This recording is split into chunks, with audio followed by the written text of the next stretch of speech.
Good afternoon, everybody, and welcome to the 65th annual Donald DeLuca Student Government Day Rotary Luncheon.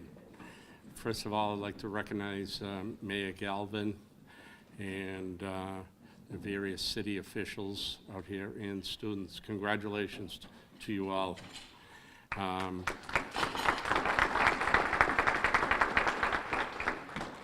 I'd also like to introduce the daughters of Donald DeLuca, who is sitting right here in the front, Arlene Friel and Janet Fahey.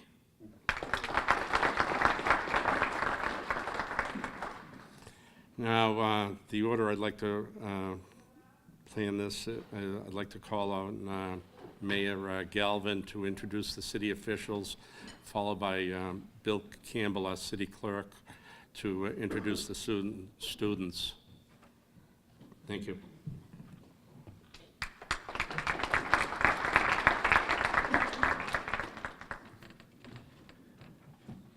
Thank you, Billy. So I want to welcome everybody, and I know we're on a tight time frame, so I'm going to be really quick.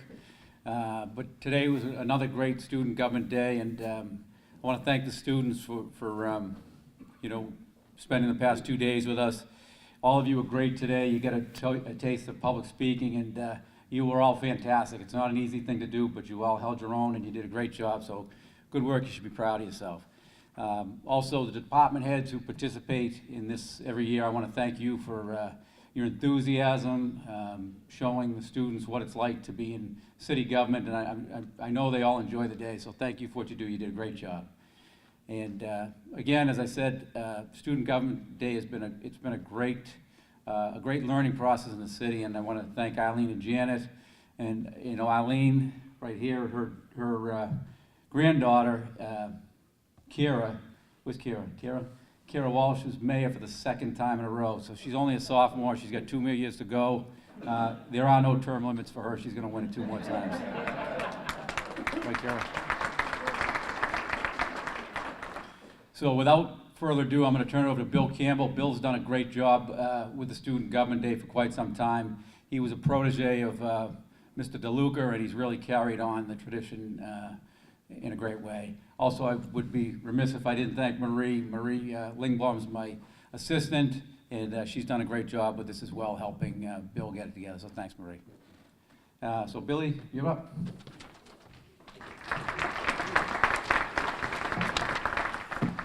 So I'm not quite 40 yet, but I wear these just to make it look like I am. Thank you, Mayor, and thank you, Rotary Club. You've been generous sponsors of Student Government Day for decades, and it's a very important part of our day. And as you know, we've tried to streamline, as times change, we've tried to streamline the program to make it relevant, and Rotary's Luncheon is taking even greater importance for our program, so I thank you very much. And the students, you'll remember today, and you'll remember this lunch. I had the opportunity to participate in Student Government Day about 10 years ago, and Senator Sam Rotundi was the speaker, and I still remember him being there that day, and I still remember him speaking. So it is important. Now I want to introduce, for the Rotary Club members, the students, and you can just stand up so they know who you are. Mayor Kira Walsh. City Council President Julia Flood. Police Chief Vin Rosari. Fire Chief Chris Sweeney. Superintendent of Schools Clark Dion. Assistant Superintendent of Schools for Curriculum Kenza Bazat. Assistant Superintendent of Schools for Finance and Operations Chris Chalmers. School Committee Chair Amelia Rycroft. Public Works Superintendent Shannon Stamps. Purchasing Agent Noah Stebbins. Human Resources Director Shannon Silver. Veterans Agent Michelle Lee. City Clerk Amanda Colombo. City Auditor Haley Filzer. Treasurer Collector Matty Sheriff. City Solicitor Emily Mucci. Board of Assessors Chair Daniel Vining. City Engineer Emily E. Collins. Building Commissioner Molly Murphy. Library Director Autumn Camaro. Recreation Director Kaylin Medeiros. Board of Health Chair Kelsey Quayle. Conservation Director Neha Badachan. Planning Board Director Sabrina Gubnitsky. Director of Council on Aging Megan Dever. IT Director Andrew Millett. Student Government Day Students 2018. And I just wanted to let Rotary know, Amazon is not actually locating HQ2 here in Woburn. That was our program this morning, so if the word gets out, it's just a rumor. Thank you.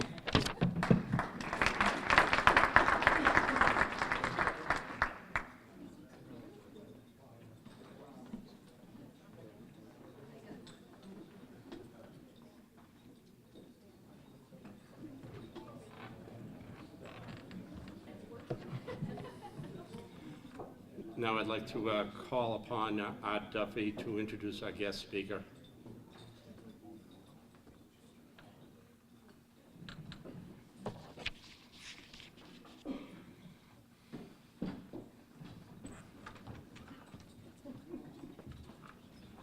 Thanks, Bill. It is my pleasure to introduce, as our guest speaker today, Sheriff Peter Cassidy Koutoujian. Sheriff Koutoujian was sworn in as the 30th Sheriff of Middlesex County on January 21st, 2011. During his 6 years in office, Sheriff Koutoujian has focused on launching a new era of the Middlesex County Sheriff's Office, where a series of initiations aimed at addressing the factors that lead to incarceration using new and innovative approaches. As a former public health official and assistant district attorney, Sheriff Koutoujian brings a unique paradigm to the field of corrections. The sheriff has led an effort through the Commonwealth to utilize health insurance as a tool to reduce recidivism by creating continuity of care while saving taxpayers' dollars. The successful program at the Middlesex County's Sheriff's Office stems from Sheriff Koutoujian's belief that incarceration can be a window of opportunity to address the factor that has led to criminal behavior. Today's program offered at the Middlesex Jail and House of Corrections incites medication, assistant treatment, and special veterans unit, and a modified cognitive behavioral therapy. On October 2017, Sheriff Koutoujian was elected by his peers to serve as president of the Massachusetts Sheriff's Association for a 2-year term effective January of 2018. Sheriff Koutoujian is also a founding member of Law Enforcement Leaders to Reduce Crime and Incarceration, a group of over 150 police chiefs, attorneys, chief prosecutors, and agencies leaders committed to reducing the rate of incivism.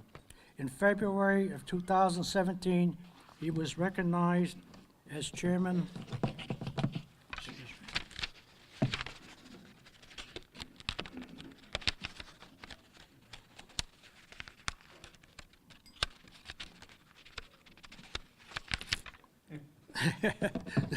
sorry about that. He was recognized as chairman of the justice system. Please welcome Sheriff Peter Cassidy Koutoujian.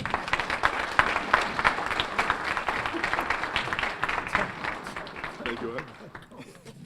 Well, I like the fact that I was now chosen as chairman of the justice system. Mr. Duffy, thank you very much, and it is great to be here today. I'd like to thank everyone here, including the Rotarians, for your invitation to join you. It's great to see so many great and longtime friends, Mayor Scott Galvin, with whom I went to law school. We were the two smartest kids in the dumb class at law school, actually, Scott. Actually, I'll speak for myself. I was the smartest kid in the dumb class. I won't tell them where you ranked in it. Right behind me. President Haggerty, longtime friend, school committee chair Joe Demers, my good friend. But I just want to say one thing about two of these gentlemen I'm going to mention. Since I became sheriff, you now associate with a lot of executives, mayors and others, and you can tell a lot about a town or a city by those executives. You have a great mayor here. What you also have is a couple of great chiefs that are here with us today. Now, as Mike Bagonis and Bob Ferrullo will tell you, you go around, you see different chiefs around this county or across this state, and you then almost judge a town by that chief. Well, Woburn should be very proud, and so should Wilmington, because quite honestly, and I think you know what I'm talking about, Mike, you see chiefs, you're like, I don't really get it. It doesn't speak well of the town. And here you've got two great chiefs that watch out for you all the time. They're reasonable, they're professional, they're thoughtful, they're committed to them. And so aside from your leadership as mayor, you've got a couple of great chiefs. And to Bob and Mike, thank you for being here, Mike, coming from Wilmington as well. Dr. Crowley, I know that Dr. Crowley's here. Where are you? Thank you, sir, for being here. Principal Callanan as well, President Sullivan, and the inimitable Mr. Duffy. Thank you very much. It's great to be back with you here. Oh, and Orazio, my friend Orazio now. No relation to the real DeLucas that are sponsoring this, by the way. And to the DeLuca sisters, thank you very much. What a great memory of your dad for starting this. How many years ago? 65 years ago, right? 65 years this has been going on. That is an incredible achievement and speaks very well, once again, of not just the Rotarians here, but of your community. You young people should be very proud of something like that, to have generations. I want to say that I won't speak about sports here in Woburn. I'm from Waltham. We have competed against you. I will not speak of the sports because, trust me, some of those Woburn parents' crowds were pretty rough out there. I'm not getting into this. You take your sports seriously in this town. Before I'd ask, any of the students have attended our Youth Public Safety Academy at the Sheriff's Office? Anyone? Raise your hand. Oh, well, Woburn, we got to get Woburn back on it, Mayor Galvin. It's one of our great programs. So, many of you people here, oh, by the way, I do want to say that you should have had someone that has been assigned to be sheriff in today's, civic exercises. Can anyone know who that person should have been? Don't we have a sheriff here? Where's Maddie's sheriff? But did you spell it with 2 R's and 2 F's? How'd you get the spelling wrong in that? Well, Maddie, it's great to have you here as a real sheriff. So, to all the people at Woburn High School students that are going to hear from me today, I'm sure you should ask, and you should ask, you will ask, and you should ask, why Peter Koutoujian? Why a sheriff? Well, let me just tell you, I didn't expect to be here either. Let me ask you this, students and others, how many of you know someone that has a substance use disorder? Raise your hands. Okay. Even a few students, right? How many people know someone with a mental health issue or disorder? Raise your hands. And how many people know someone that has been incarcerated at some point in their lives? Raise your hands. All right? So if you take a look, even the number of the students have been raising their hands for this, and if you take a look at all the adults, you'll see a lot of hands being raised. Simply put, today the Middlesex Sheriff's Office sits at the epicenter of so many of the issues that ail society. Criminal justice reform, opioid reform, mental health issues, substance use issues, poverty, education, joblessness. So many of the things that are ailing society. And I call, any of you guys know what canary in the coal mine means, basically? It's the old days in the mines when there would be gases in there that could kill people if they went down there, but you couldn't smell them, so you didn't know. So they would send a canary down to that coal mine And because of its weaker system, if there were gases that would be toxic to human beings, they would die very quickly. You could be able to tell, and then you would not go down there. Well, I consider the men and women that are incarcerated, not just here in Middlesex County, but across this country, the canaries in the coal mine for our society. Because the things that ail society, the things that make society sick, educational problems and joblessness and mental health, and so all these things we've been speaking about, all these things that make society overall sick, manifest themselves in certain people in a way that they become incarcerated, and they have a life that's just not fulfilling. Because even if you get incarcerated once and you get back out, your life just isn't going to be the same again. You've got a lot of challenges ahead of you. Now, I'm slightly older than most of you, but let me just say this, I'm not very different from exactly what you are right now when I was your age. Probably like most of the adults in this room. So when you look at someone like me, you know, understand I was just like you. In fact, I probably wouldn't have been entering and winning the opportunities that you did by entering this essay contest. And I know Abby Gillis is here. Where's Abby? Beck, thank you very much for running this. How about a hand for her for putting this effort together? I'm just a kid from Waltham. I worked really hard eventually when I realized that I should. And I had an opportunity to make my community a better place. One thing that I always say, since I was a young man when I realized it, you ever heard the term, what happens, the harder you work, what happens? The luckier you get, right? The harder you work, the luckier you get. You make your own luck today. You work hard, you get lucky. That's how you do it. And after all, that's what a lot of us hoped to be able to do, from mayors and aldermen, teachers and school committee members, police and correctional professionals. My path to this point, admittedly, was not a straight line. I may not have been the best or hardest working student. And that honestly set me back in my life. I was a kid from Waltham that did okay in high school.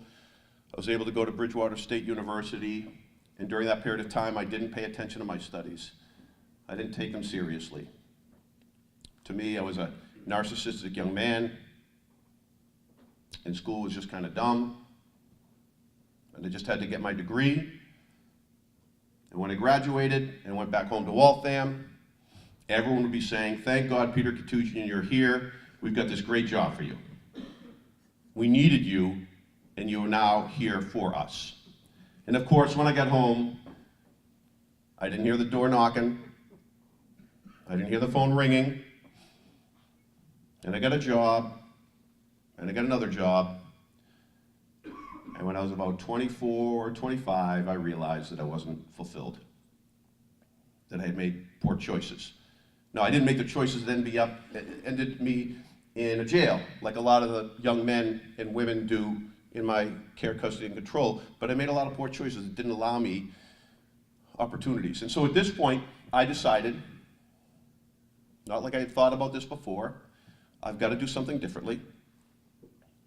Maybe I'll go to law school.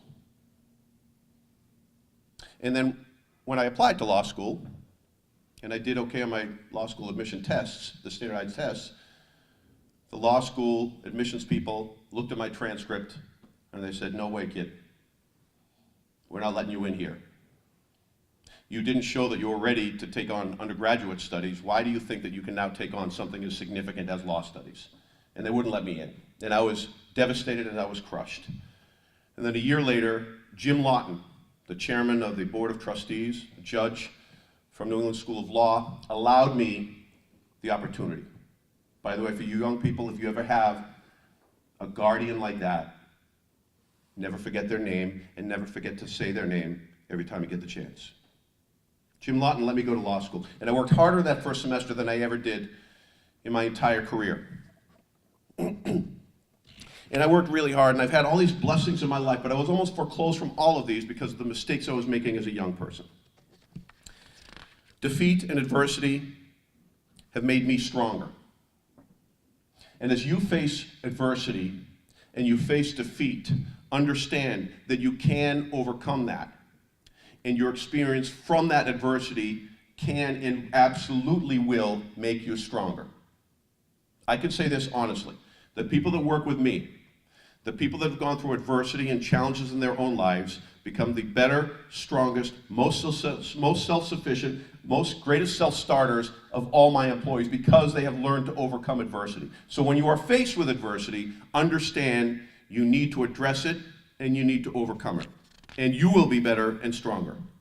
Never could I have imagined when I was 16 or 17 or 18 or even up to 24 or 5 or really even more recently that I would eventually be sheriff, that I'd have the opportunities I've had, that I would be a prosecutor in Middlesex Prosecutor's Office, District Attorney's Office. I'd be a state representative for 14 years, chairing some great committees. I'd meet my wife when I was a prosecutor. We had 3 beautiful children. I'd be able to go to New England School of Law. I'd be able to go to Harvard to get a master's in public administration, that I'd speak 3 times, that I'd be teaching at UMass Law and many law schools and in schools around, that I would be 3 times at the White House to speak about opioid epidemic and mental health issues, that I'd be on HBO talking about efforts to help incarcerated military veterans, or that myself and my office would be mentioned in Teen Vogue twice. I thought it was weird. First, someone said, "Oh, I saw you were in Teen Vogue." I'm like, "Why are you reading that?" But then I realized that Teen Vogue is now stepping into this space that I'm going to challenge all of you to step into yourself as future leaders of this country. And most importantly, never could I have imagined that all the people I've been able to help and the just blessings of my life that I would have, because I learned it late, but I learned it. And I started working hard, and I started getting lucky.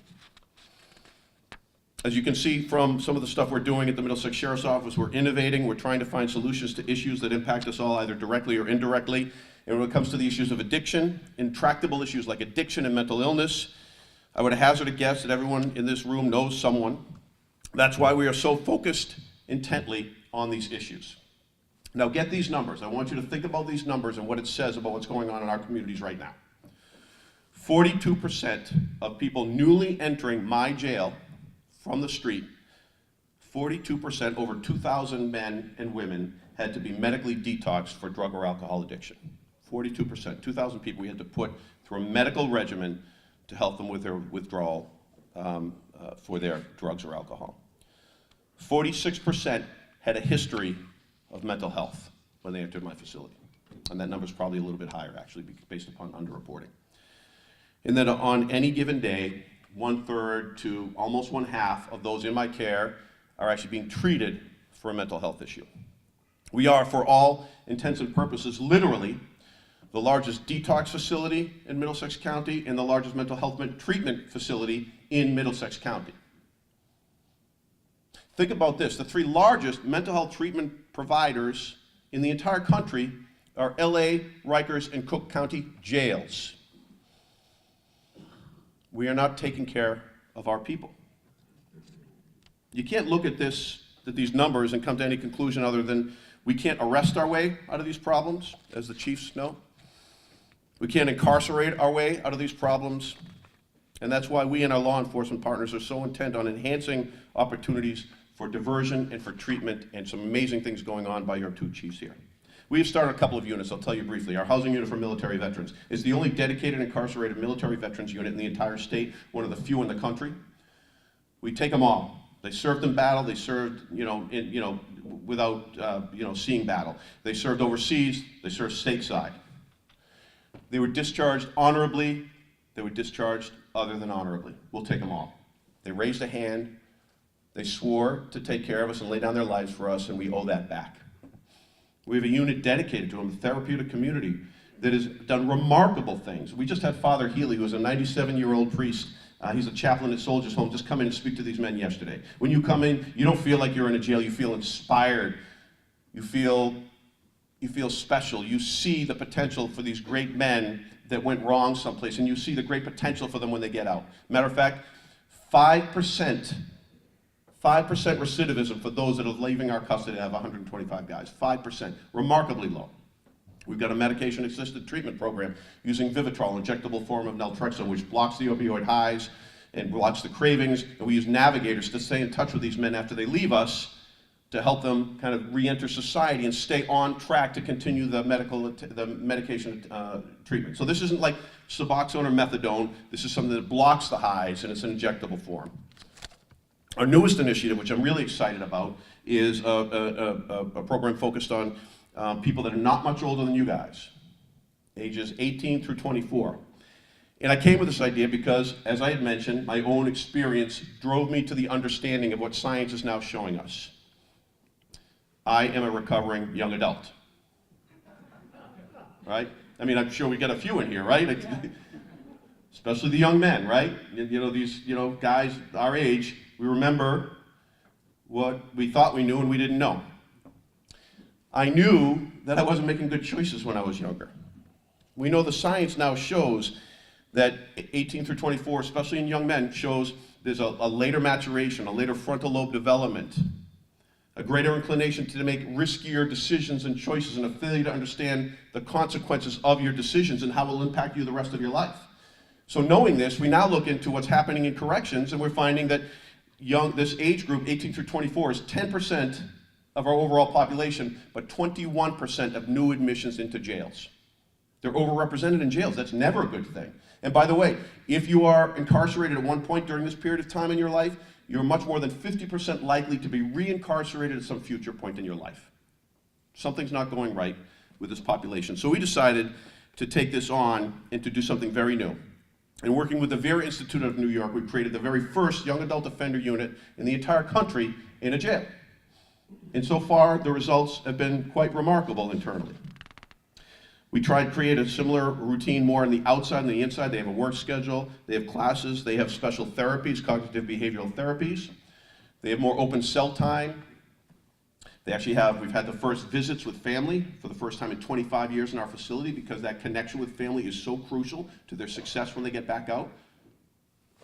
One corrections officer helped an offender fill out his parole paperwork, and he was paroled.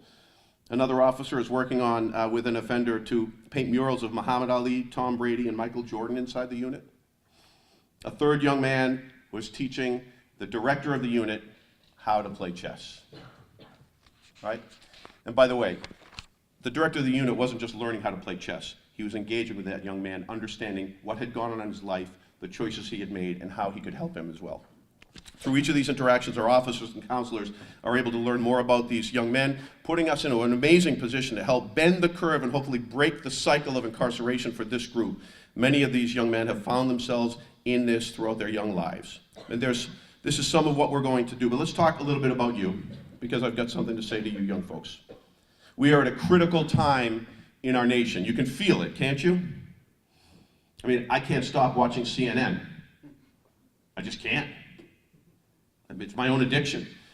It's so bad I actually switched to Fox News.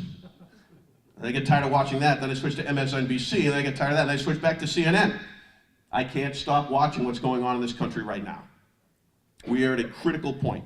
And across the country, you, young people, especially like you, have the ability to positively influence our communities in ways big and small. And we have seen this through Parkland and the Parkland students that have been stepping up. When you think about the issue of gun violence in this country, never has been in this point. And why is that? Because you've got people your age that are driving this debate, not just in Florida, but across this nation. People like you are making the difference right now. We saw a change with the rallies that I took my son to recently.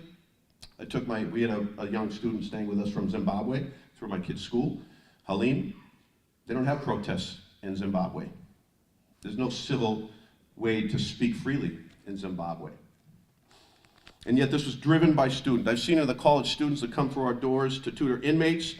I see it in the volunteerism that so many of you do without fanfare. And one of the most impressive things that we've been part of with our youngsters your age occurred just last year, when a group of Lowell High School students asked to participate in a gun buyback initiative.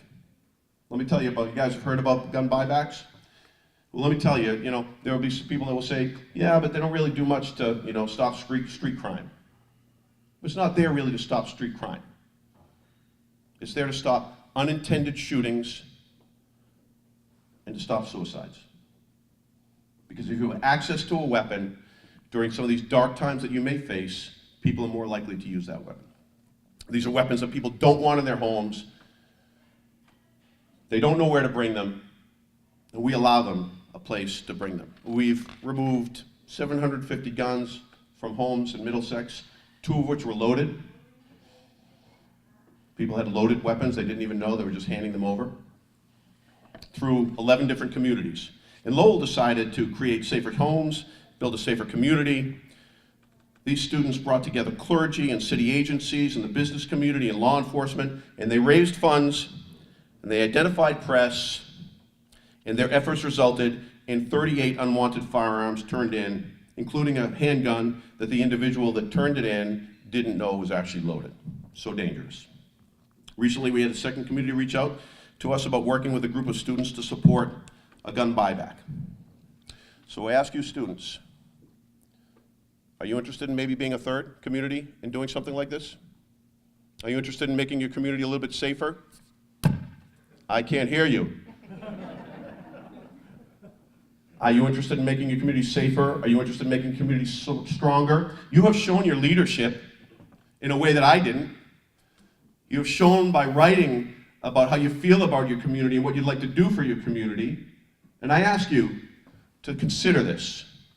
What a powerful statement for young people to engage in, to make their communities better, stronger, safer, and to do the same for yourselves and your families.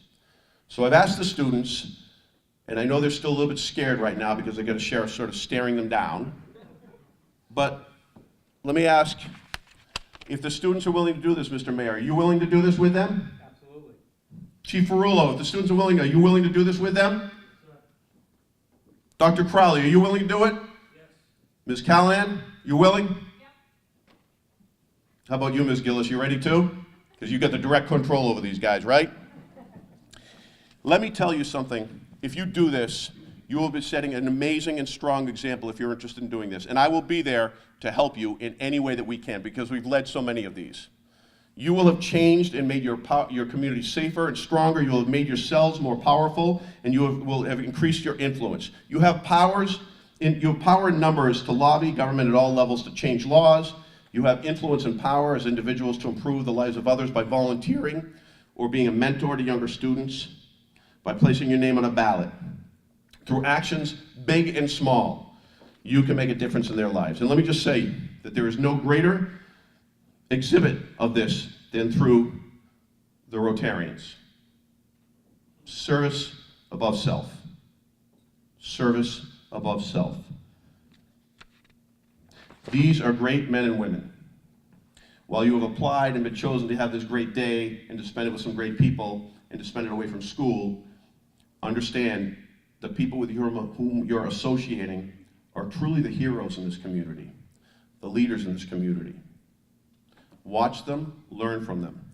And if you're interested in making your community better, safer, and stronger, in a little work with myself and your own leadership and your great mayor and your great superintendent, your great principal, and your great police chief, I'm going to be there with you. Thank you very much, and God bless you guys, the Rotarians.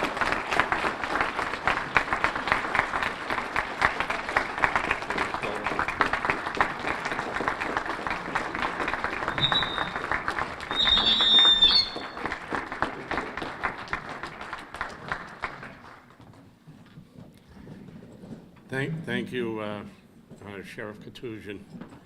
And we're gonna close the meeting as we always do in Rotary with the four-way test of the things we think, say, or do. Is it the truth? Is it fair to all concerned? Will it build goodwill and better friendship?